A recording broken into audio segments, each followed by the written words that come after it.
Hello, my name is Christophe Girres. I'm working from Nexo as engineering support manager, and I'm in charge of installation project, design, and the immersive projects.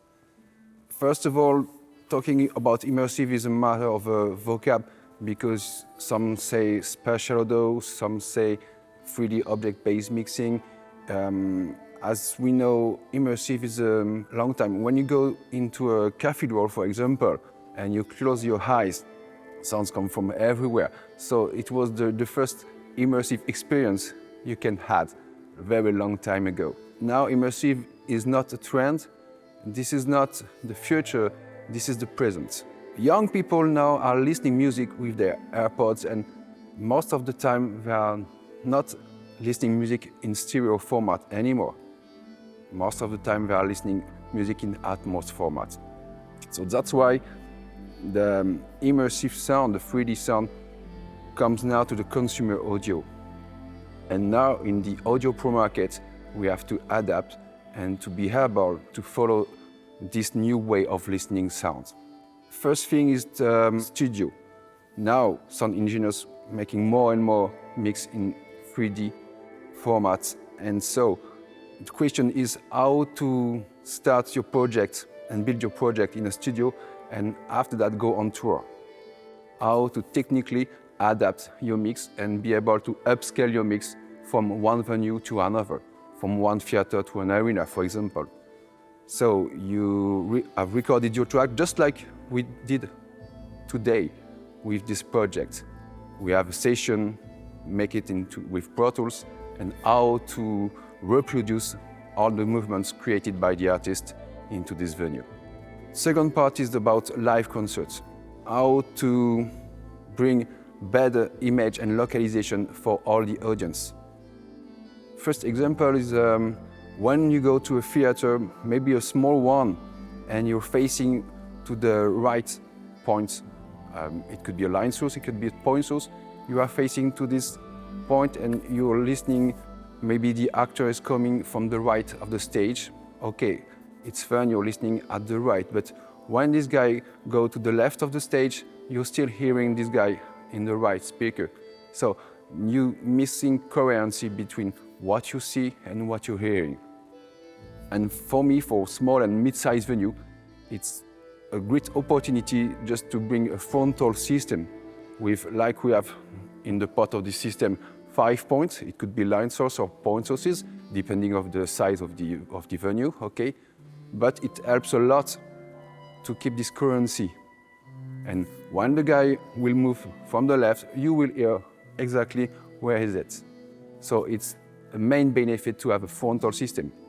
Another example of that is for a symphonic orchestra, for example, if you have, let's say, 80 musicians on stage, and you have to mix all these sources with only 2 channels, you have to make compromise. You have to re-EQ something, you have to maybe add some compressing. It's not an easy task to put all these sources and recreate the good emotion of what you want to do with the symphonic orchestra.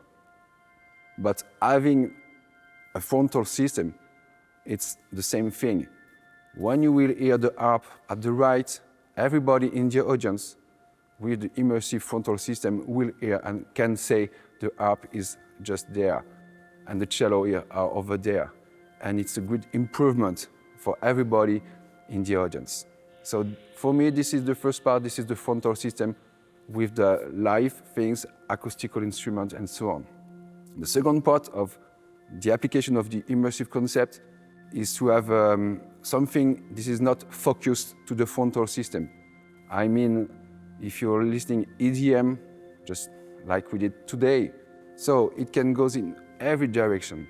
So the concept is a little bit different because obviously you always need a frontal system to give constant coverage and constant level all across the audience, but you will need side surrounds, just like we have here. We have 7 side surrounds per size, which are PS15. We have 5 surrounds at the rear.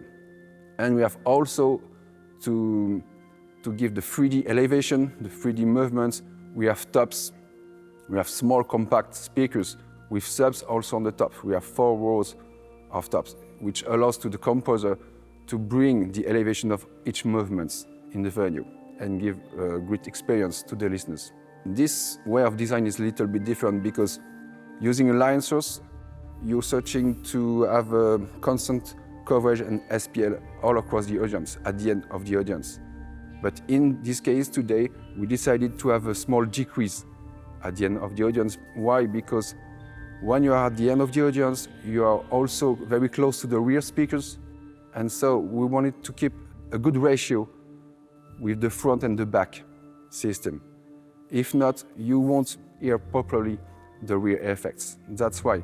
And when you're tuning such a system, you have to pay attention that every speakers, every element of the design will have the same sonic color and the same level. Because when you want to move a trumpet or a bass or, I don't know, an effect in 360 degree, it's really important you will keep always the same tonal balance all across the audience. That's why it's very important to work with the same kind of speaker, giving the same energy, and pay also attention to the coverage of each speaker. We have developed with Nexo and Yamaha what we call the AFC Design Assistance, and it gives you rules how about to design such a venue. For example, you just have to enter the dimension